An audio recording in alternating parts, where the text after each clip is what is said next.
भैया बहन, आज हम सभी समास के बारे में अध्ययन करेंगे। समास का शाब्दिक अर्थ है संक्षेप। संस्कृत में परिभाषा है समसनम समासः, समसनम समासः।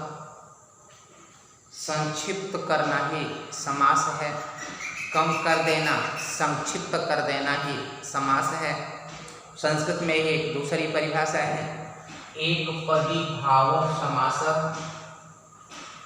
दो या अधिक पदों को मिलाकर एक पद बना देना समास होता है।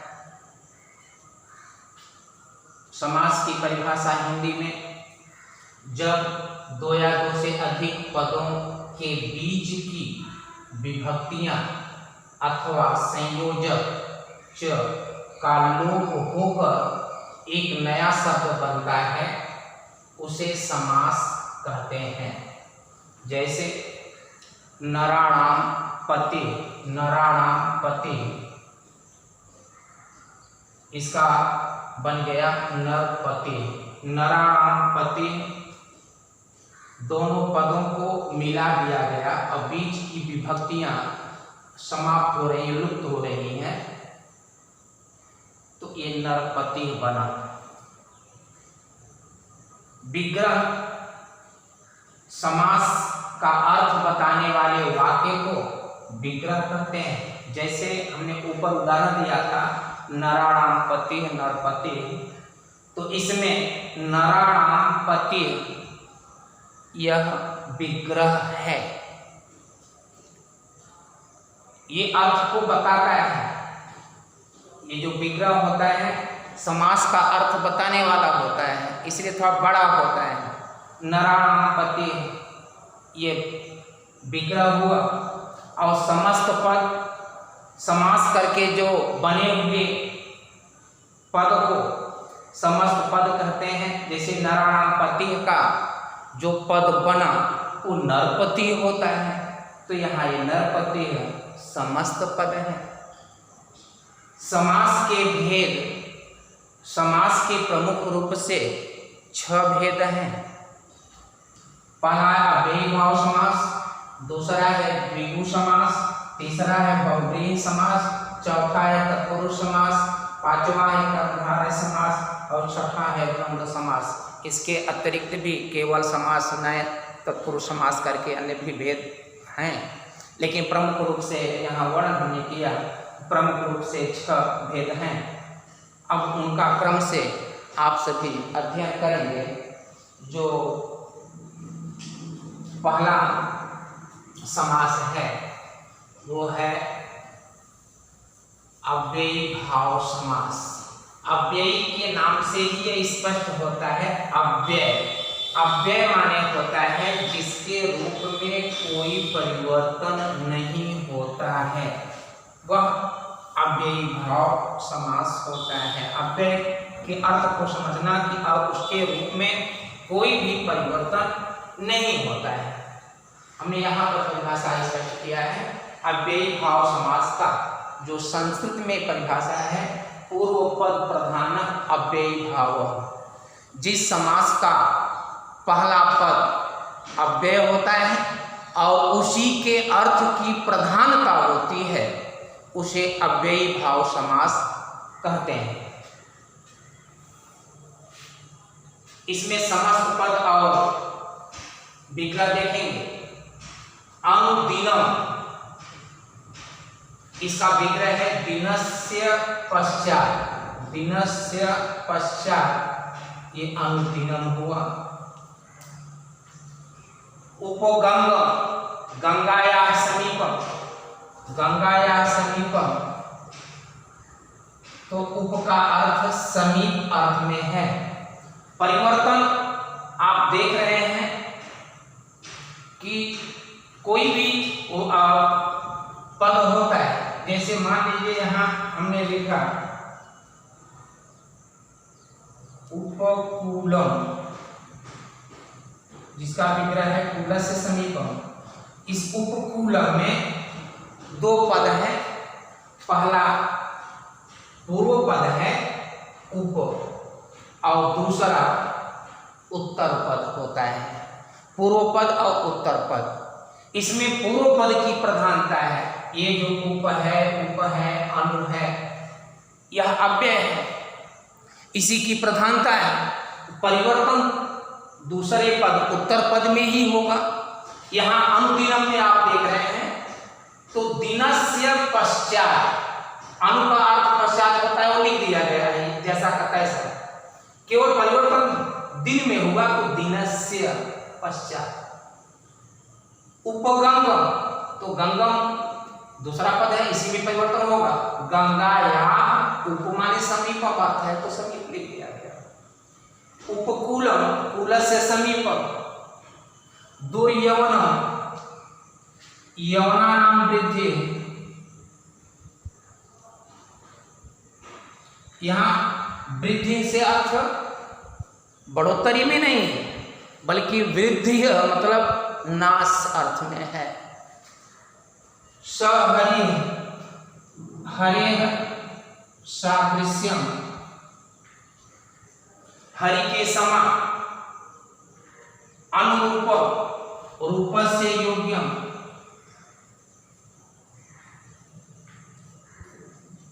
आसमुद्रम, समुद्र से पर्यंतम।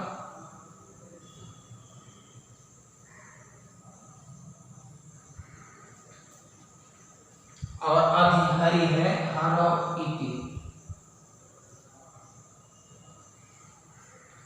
इसके अतिरिक्त कुछ उदाहरण अन्य भी देख लेंगे, जैसे है आजीवनम,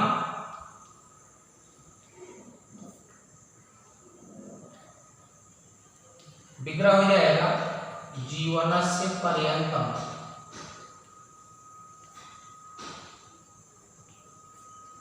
आमरणम है मरण से पर्यंतम।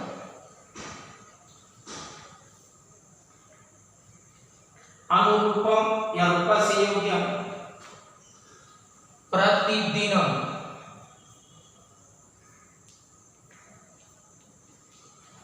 दिनम दिनम प्रति।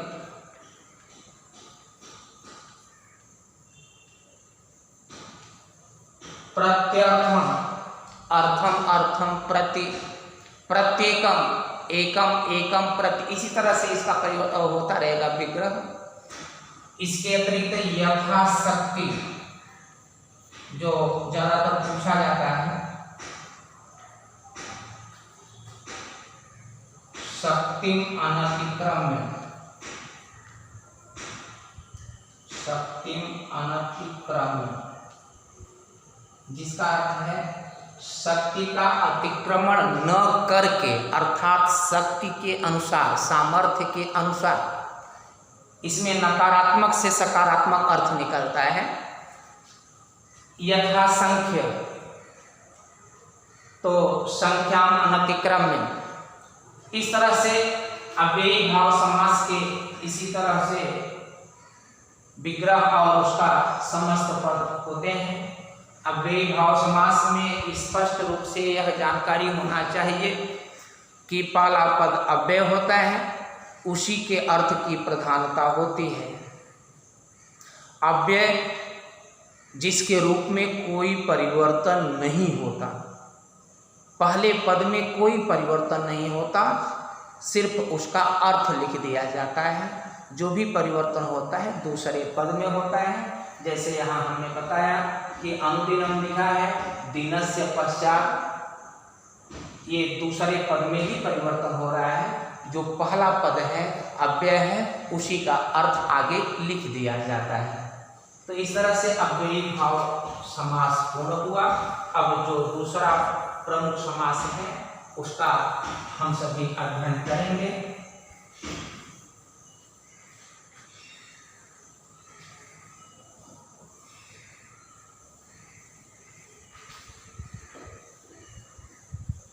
दूसरा प्रमुख समास है द्विगु समास।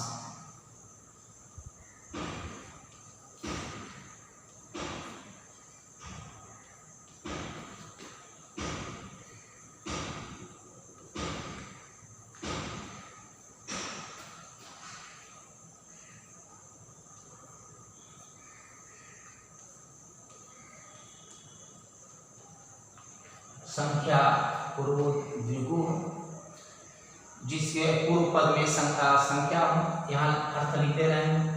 जिस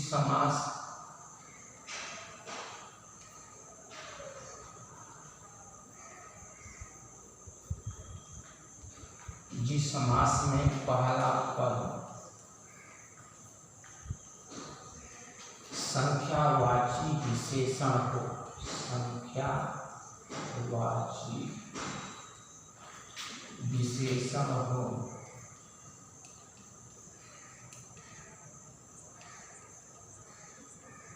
और समस्त पद का अर्थ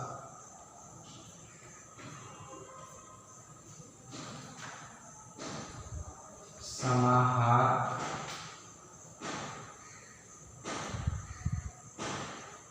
इसे समाहार माने समूह,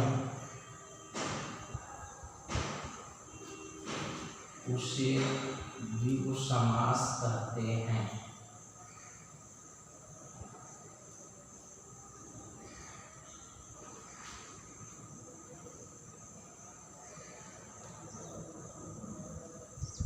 जैसे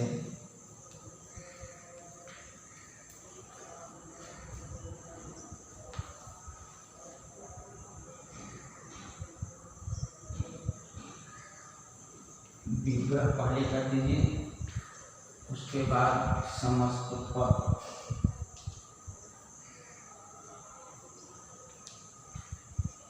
या इसको परिवर्तन भी कर सकते हैं, दोनों में से कोई भी आगे पीछे कर सकते हैं।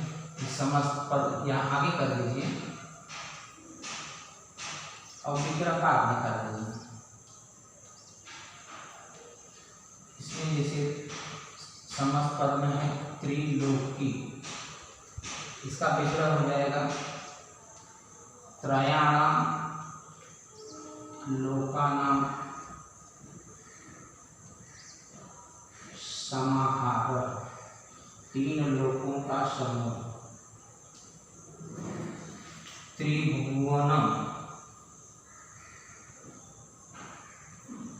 इसका विग्रह हो जाएगा त्रयाणाम भुवनानाम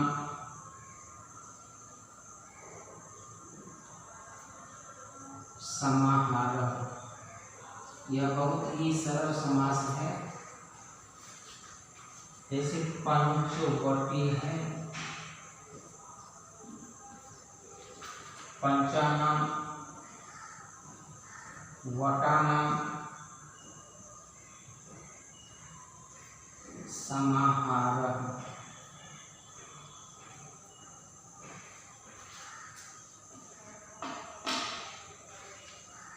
पंचपात्रम है,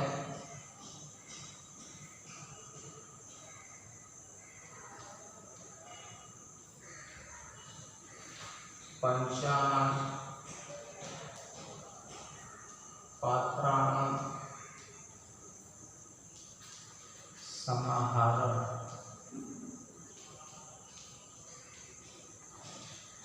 द्विरथी है,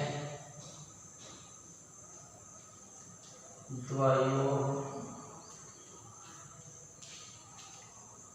रथयोः समाहार।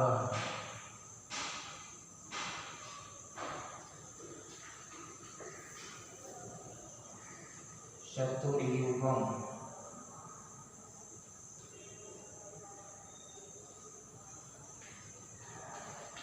चतुर्णाम युगानां समाहार।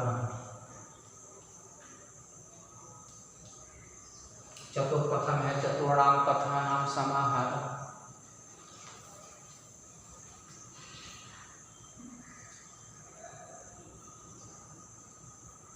अष्टाध्यायी, अष्टानाम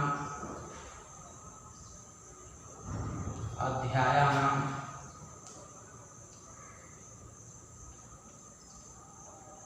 समाहार। नवरत्न है, नवानां रत्नानां समाहारः। संख्या दिखे तो जान लीजिए कि वो द्विगु समास है। सप्तर्षि है तो सप्तानाम ऋषीणाम समाहारम। पंचगवम है पंचानाम गवाम समाहारम। द्विरात्रिम है द्वयो रात्रियो समाहारम। इस तरह नवरात्रि है नवानाम रात्रिनाम समाहारम। संख्या इस तरह से है तो द्विगु समास होता है। इसको पहचानना सबसे सरल होता है। प्रायः इसका जो विग्रह होता है षष्ठी विभक्ति का बहुवचन में होता है। संख्या अगर 2 है तो षष्ठी विभक्ति के द्विवचन में उसका प्रयोग होता है। जैसे यहाँ हम देखिए द्विरथी लिखे हुए हैं तो द्वयो रथयो समाहार। जिसे बालक का ही रूप ले लीजिए, बालकस्य बालकयो बालकयो द्विवचन में हो रहा है। उसी तरह से द्वयो रथयो समाहार। द्विरात्रि में अगर कर दिया द्वयो रात्रियो समाहार। इस तरह अगर 2 संख्या है तो षष्ठी विभक्ति का द्विवचन, अगर 3 या उससे ज़्यादा है तो षष्ठी विभक्ति का बहुवचन का जो रूप होता है उसकी तरह प्रयोग होता है। जैसे पंचपात्र में यहाँ लिखा है पंचानाम पात्राणाम समाहार। अष्टाध्यायी है तो अष्टानाम अध्यायानाम समाहार। समाहार का समूह होता है। इस तरह से द्विगु समास पूर्ण हुआ। और जो तीसरे प्रमुख समास है, तीसरा जो प्रमुख समास है वो बहुव्रीहि समास, उसका यहाँ पर हम सभी अध्ययन करेंगे, उसके बारे में जानकारी प्राप्त कर रहे हैं। एक तीसरा समास है बहुव्रीहि समास।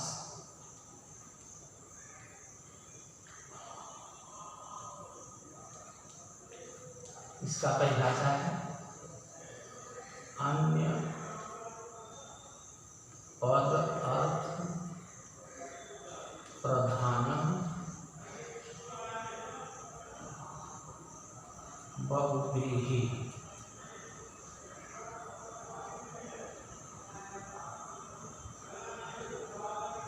अन्य पद अर्थ प्रधान बहुव्रीहि।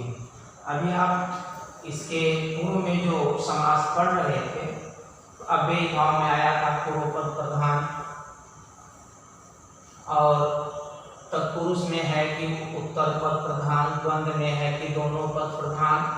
यहाँ पर बहुव्रीहि समास में स्पष्ट कर दिया है कि इसमें न पहला पद प्रधान न दूसरा पद प्रधान, कोई पद प्रधान नहीं, बल्कि सभी मिलकर अन्य अर्थ निकालते हैं, वही प्रधान होता है। अन्य पद के अर्थ की प्रधानता होती है, वो बहुव्रीहि समास होता है। अब यहाँ इसका परिभाषा लिख दे रहे हैं। जिस समास में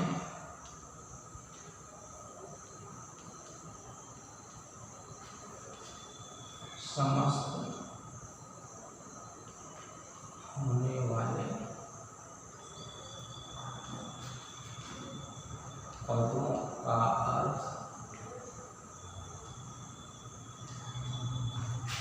गौड़ हो,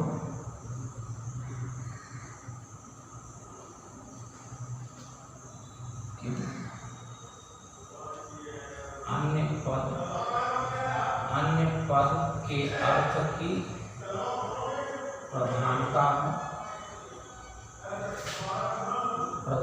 हो, उसे बहुव्रीहि समास कहते हैं। उसे बहुव्रीहि समास कहते हैं। जैसे इसका उदाहरण देखिए,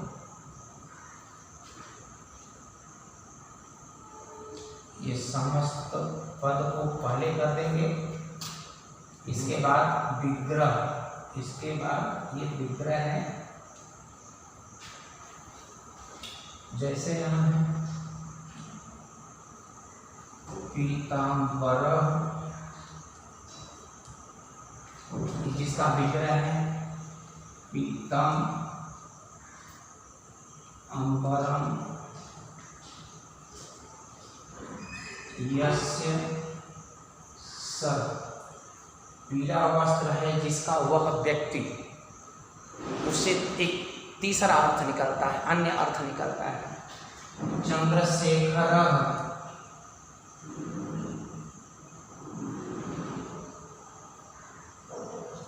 चंद्रशेखरे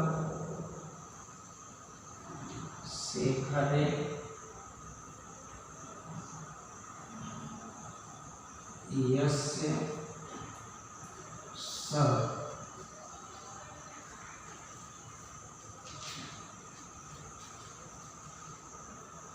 चक्रपाणि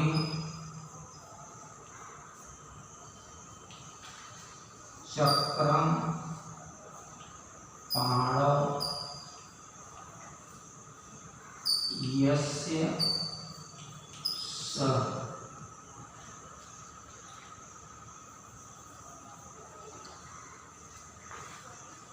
वीरा पहाड़ी वीरा पहाड़ौ यस्याः सः। थोड़ा सा अंतर आप देखेंगे, चक्रपाणि यहाँ लिखा हुआ है क्योंकि पुल्लिंग शब्द है। चक्र माने चक्र, पाणव, पाणी शब्द इकारांत है, हरि की तरह, हरव जैसे सप्तमी एक वचन में होता है। तो चक्र हाथ में जिसके वह व्यक्ति अर्थात भगवान विष्णु, तो ये पुल्लिंग है तो यस्य सः आया हुआ है, स्त्रीलिंग यहाँ पर है वीणा पाणी, वीणा पाणौ यस्याः सः, वीणा जिसके हाथ में है वह अर्थात सरस्वती जी। तो इस तरह से स्त्रीलिंग और पुल्लिंग में हल्का अंतर देखेंगे, यस्य सः और यस्याः सः, दोनों में हल्का सा अंतर है।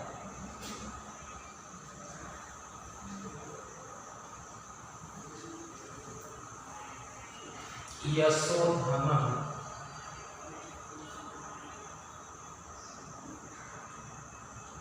यश एव धनम् यस्य सः,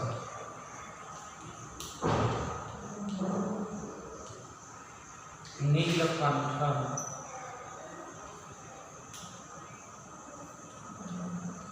नीलकंठम्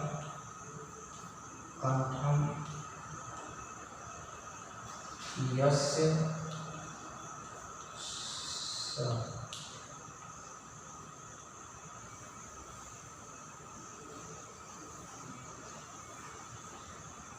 महाशय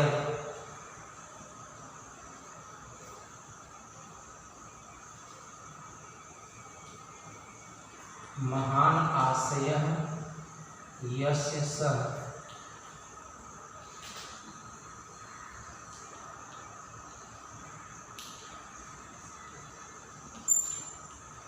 तो इस तरह से एक तीसरा अर्थ निकल रहा है। इसमें समस्त पद मिल करके एक अन्य अर्थ को इसमें निकालते हैं। लंबोदर